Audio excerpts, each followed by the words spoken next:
Bali starling is called Bali starling, so it means the starling which only found originally or endemic in Bali.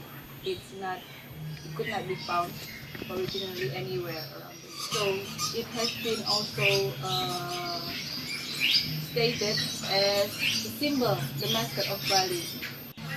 It has clear white colors and blue eyes, and it attracts so many collectors around the world to have them in the field. The challenge is once the bird is released, we could not guard them 24 hours a day, and they facing a lot of different challenges. The first is the natural predators from lizards, from maybe cats, from snakes, that's natural predators, but also from people who poach them. Because we release the birds here in the Subangkaja and also in Nusa Penida.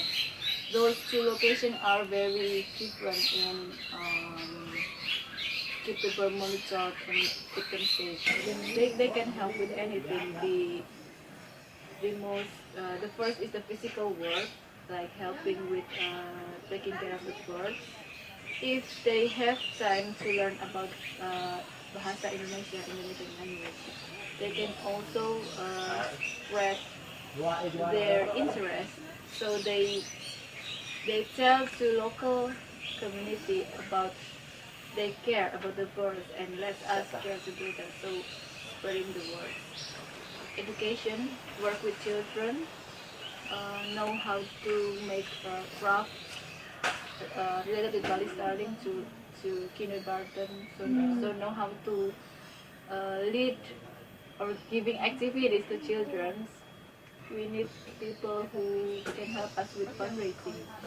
Like I said, promoting the program. So it's September. It's September.